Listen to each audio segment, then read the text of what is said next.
खराब जीवन शैली और बढ़ते स्ट्रेस के अलावा अंधाधुंध भरी दौड़ में हम देख रहे हैं न्यूरो से संबंधित बीमारियां हमें अपनी गिरफ्त में ले रही हैं।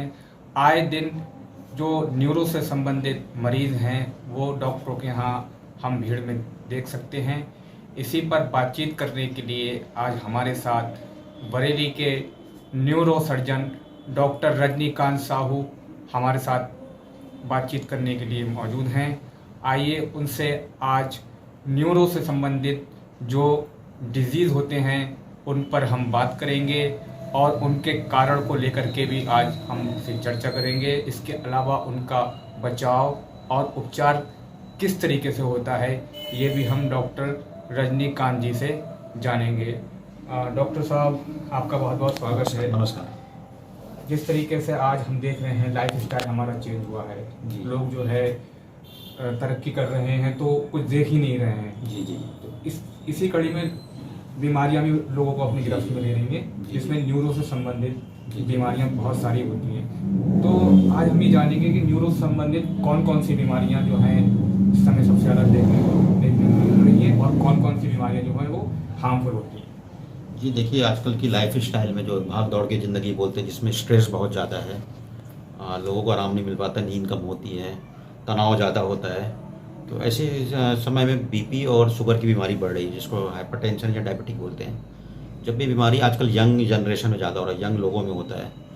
तो इस वजह से आजकल यंग जो जनरेशन है या मिडिल एज ग्रुप के लोग हैं उसमें स्ट्रोक की बीमारी, जिसको बीपी बढ़ने की वजह से दिमाग में खून की सप्लाई कम हो जाती है, कई बार खून की नसें भी फट जाती हैं। तो ये बहुत कॉमन हो गई है। दूसरा, नींद ना आने की बीमारी है, जिसकी वजह से सिर में दर्द बढ़ गया है। आजकल माइग्रेन की समस्या बढ़ने लग गई है, हेडेक की जो समस्या बढ़ गई है। आजकल की लाइफ स्टाइल है, जैसे एक्सरसाइज होते नहीं प्रॉपर तरीके से, बाहर का खाना खाते लोग, बैलेंस डाइट होती नहीं है, हार्मफुल चीज़ें खाते हैं, बाहर की चीज़ें हैं जैसे। तो उसकी वजह से मोटापा जो है, ओबेसिटी बढ़ गई है। तो कमर में दर्द भी बढ़ गई है आजकल के।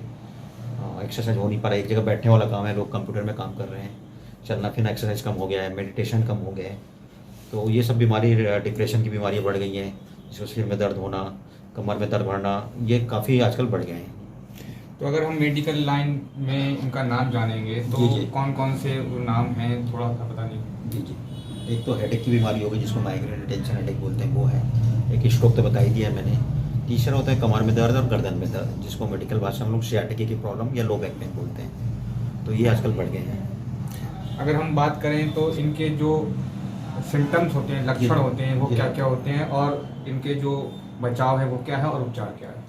देखिए, एक जो खतरनाक बीमारी स्ट्रोक जिसको बोलते हैं, जिसमें दिमाग में खून की सप्लाई कम हो जाती है या दिमाग में खून की नसें फट जाती हैं, उसमें अचानक से मरीज बेहोश हो जाता है, कई बार सिर में तेज़ दर्द होता है, उल्टी होती है, शरीर का एक हिस्सा काम करना बंद कर देता है, जबान में लड़खड़ाहट आती है, सिर में दर्द होता है, एक तरफ के हाथ पैर में, जिसको बोलचाल की भाषा में फालिस मार गया बोलते हैं, पैरालिसिस हो जाता है।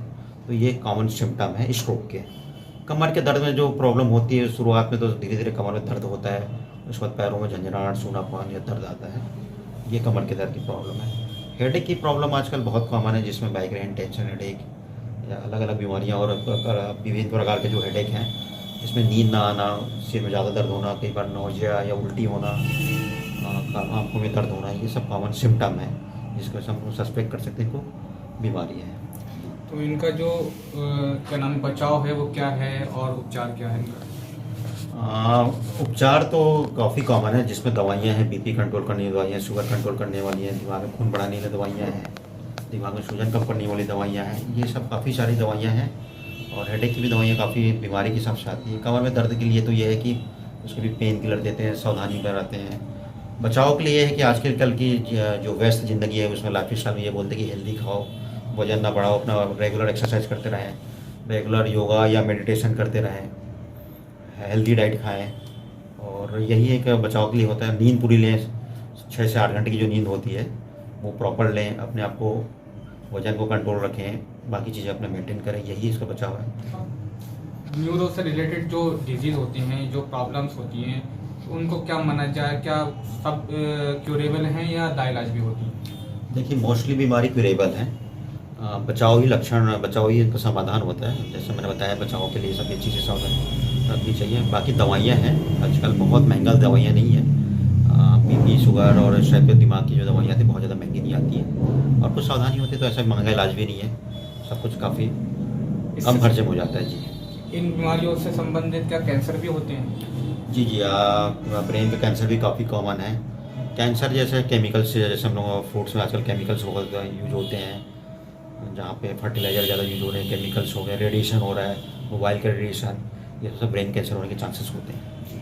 अगर हम बात करें तो फिलहाल आप जिस तरीके से मरीज यहाँ ट्रीट करते हैं, कई हॉस्पिटल्स में आप गंगाशील में भी बैठते हैं, यहाँ भी बैठते हैं, जी जी। तो अभी तक क्या एक्सपीरियंस रहा है आपका बरेली में? किस किस तरीके के आपने मरीजों को सही कर दिया? कुछ ऐसे एक दो केस भी बताइए जो बाहर ठीक ना हुए हों और आपने किए हों। देखिए, मेनली जो केसेस आते हैं वो स्ट्रोक के आते हैं, दिमाग में खून का थक्का जम जाता है, उसमें तो अपन लोग इमरजेंसी ज़रूरत पड़ती है तो ऑपरेशन भी करते हैं और दवाई से भी करते हैं, तो मेन ये होते हैं इमरजेंसी वाले काम जो होते हैं।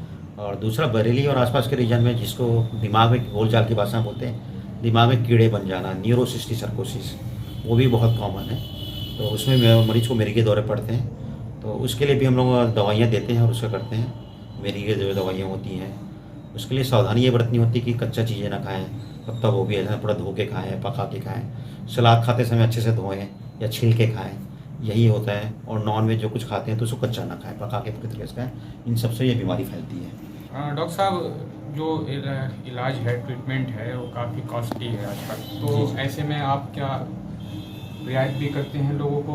क्या जो लोग इलाज नहीं करा पाते हैं महंगा, तो उनके लिए क्या विशेष कुछ रहता है? जी जी बिल्कुल, अगर तो किसी मरीज़ को फाइनेंशियल की प्रॉब्लम है तो दवाइयाँ भी हम उस हिसाब से देते हैं ताकि उनको महंगा ना पड़े। और बाकी अगर लगता है कि बहुत लंबा इलाज चलना है और उनके अफोर्ड के बाहर है तो हम लोग यानी सरकारी इसमें रिफ़र भी कर देते हैं। दिल्ली, लखनऊ में सरकारी हॉस्पिटल है उनके, भाई हमारा मेन लक्ष्य है मरीज़ ठीक होना, जैसे भी हमारे पास हो या तो हिसाब से भी करते हैं, दवाइयों के हिसाब से देखते हैं कि कैसे किसका इनका कितने कम खर्चे में हम लोग कर सकें। तो है आजकल आयुष्मान भारत भी योजना चल रही है, अगर उनके पास वो कार्ड है तो वो भी हम लोग उसको अप्लाई कर लेते हैं, उससे भी इलाज कर देते हैं ताकि उनकी कम से कम आर्थिक स्थिति अच्छी रहे। जी, thank you so much doctor साहब। Doctor Rajnikant Sahu, MS MCH SGPGI Lucknow से हम बातचीत कर रहे थे। न्यूरो से संबंधित जो डिजीज़ और प्रॉब्लम्स हैं उन पर आज हमने डॉक्टर रजनीकांत जी से विशेष जानकारी प्राप्त की। डॉक्टर साहब ने बताया कि कई तरीके के जो प्रॉब्लम्स हैं वो आजकल देखने को मिल रही हैं, और सबसे अच्छा तरीका उनका यह है कि मेडिटेशन है और अपने लाइफ स्टाइल को चेंज करके और उचित परामर्श से आप अपने इन रोगों से मुक्त रह सकते हैं। बरेली से मैं समाचार भारत के लिए Altamash Siddiqui. Hey there. Subscribe to my channel. And also press this bell icon. So you never miss any new updates, cause whenever we upload new video you will get a notification on your phone.